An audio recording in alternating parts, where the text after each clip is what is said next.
আসসালামু আলাইকুম। এই মুহূর্তে বছরের সবথেকে বেশি কাজের চাপ আমাদের। বছরের এই সময়টাতে অর্থাৎ বর্ষাকালে আমাদের এখানে পাট কাটা শুরু হয়। আমাদের এই অঞ্চলে কৃষিকাজের মধ্যে সবথেকে কষ্টের কাজ হচ্ছে পাটের কাজগুলি করা। তবে যদি বৃষ্টি হয় এবং পাথারে যদি পানি থাকে সেক্ষেত্রে কাজগুলি করতে আমাদের জন্য একটু সুবিধা হয়, কিন্তু যদি বৃষ্টি না হয় এবং পাথারে যদি পানি না থাকে তাহলে এই কাজগুলি করতে অনেক বেশি সমস্যার সম্মুখীন আমাদেরকে হতে হয়। তো আজকে আমরা যাচ্ছিলাম আমাদের পাটের জমিতে। গত কয়েকদিন যাবতই পাটের জমি থেকে পাট কাটা শুরু হয়েছে। খামারের কাজের ব্যস্ততার কারণে আমার তেমন একটা যাওয়া হচ্ছিল না, তাই আজকে সকাল থেকে প্ল্যান করে রেখেছিলাম যে এই কাজগুলি আজকে নিজে থেকে করতে হবে ইনশাআল্লাহ। যেহেতু আমাদের আসার আগেই খুব সকালে আরো কয়েকজন এসেছিল পাট কাটার জন্য, তো তারা পাট কেটে এখানে রেখে দিয়েছে। মূলত আমরা পাটগুলিকে নিয়ে এখান থেকে নসিমনে করে আমরা নিয়ে যাব আমাদের পুকুরে, কারণ দেখতেই পাচ্ছেন পাটের জমিগুলিতে পানি নেই। এখানে যদি পর্যাপ্ত পরিমাণে পানি থাকতো তাহলে এই পাটগুলিকে আমাদের পুকুরে নিতে হতো না, এখানেই আমরা জাগ দিয়ে রাখতে পারতাম, অথবা এখানেই আমরা এগুলিকে সুন্দর করে সাজিয়ে উল্টিয়ে রাখতে পারতাম পাতা ঝরার জন্য। তো যাই হোক, নসিমনটাকে ফুলফিল করার জন্য অর্থাৎ পুরো একটা নসিমন ভর্তি করে আমরা পাটগুলি নিয়ে যাওয়ার জন্য আরো কিছু পাট আমরা এখান থেকে কয়েকজন মিলে কেটেছি এবং ওই পাটগুলিকে নিয়ে আমরা নসিমনের মধ্যে সাজাচ্ছিলাম।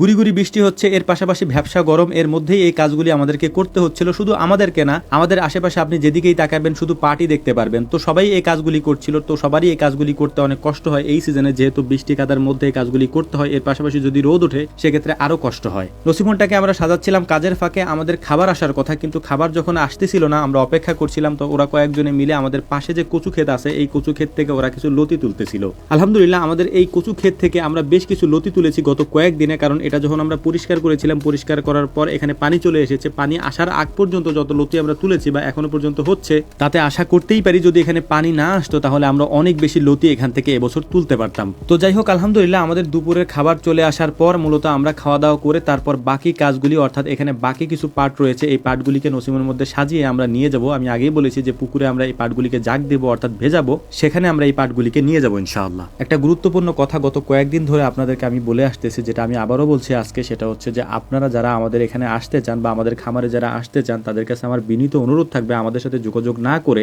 আপনাদেরকে না আসার জন্য বিনীতভাবে আমি অনুরোধ করছি।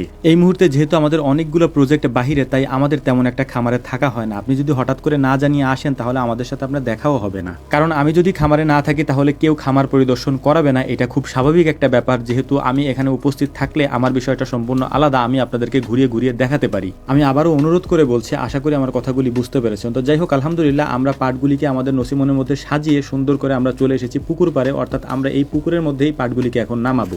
এখানে আমাদের আরো কয়েকটা জাগ আছে, অর্থাৎ আমরা এটাকে জাগ বলি। আমরা আরো কিছু পাট এখানে এনে রেখেছি। পাশে যে পাটগুলি দেখতে পাচ্ছেন এগুলি আমাদেরই, এগুলি ওরা গত কয়েকদিন ধরে কেটে কেটে এনে তারপর পানির মধ্যে ভিজিয়ে রেখেছে। এই পাটগুলিকে পরবর্তীতে অর্থাৎ 2-3 দিন পরে এগুলিকে আবার আমরা সুন্দর করে সাজিয়ে তারপরে যে কচুরি আছে এই কচুরি দিয়ে ঢেকে দিব। এরপর ঢেকে দেওয়ার পর এগুলি যখন পচে যাবে একবারে, তখন এটাকে উঠিয়ে পাটের আঁশটা আলাদা করতে হবে এবং ওই আঁশটা সুন্দর করে ধুয়ে পরিষ্কার করে রোদ্রে শুকিয়ে তারপর হচ্ছে বাজারজাত করতে হয়। এটা লং একটা প্রসেস এবং অনেক কষ্টের একটা প্রসেস। আমি শুরুতেই বলেছি পাটের এই কাজগুলি করা অনেক কষ্টের এবং অনেক কঠিন। এটার কারণ হচ্ছে যে এই পাটগুলিকে আপনারা দেখতেই পাচ্ছেন যে কি পচা পানির মধ্যে আমরা দাঁড়িয়ে দাঁড়িয়ে কাজ করতেছিলাম এবং চুলকানি হচ্ছিল। এটা খুবই স্বাভাবিক একটা ব্যাপার, এই কাজগুলি করতেই হবে, কারণ আমাদের এইখানে যেহেতু পাট অনেক বেশি হয় এবং ফরিদপুর পাটের জন্য বিখ্যাত। আলহামদুলিল্লাহ তুলনামূলকভাবে এটা দামও অনেক ভালো। এটার কারণ হচ্ছে যে 4000 টাকার উপরে এটার মন থাকে এখন বর্তমানে যেটা আছে। তো যাই হোক, আমাদের জন্য দোয়া করবেন, আল্লাহ তাআলা যেন আমাদের ব্যবসায় বারাকা দান করেন, আমাদের খামারে বারাকা দান করেন। আসসালামু আলাইকুম রহমতুল্লাহ।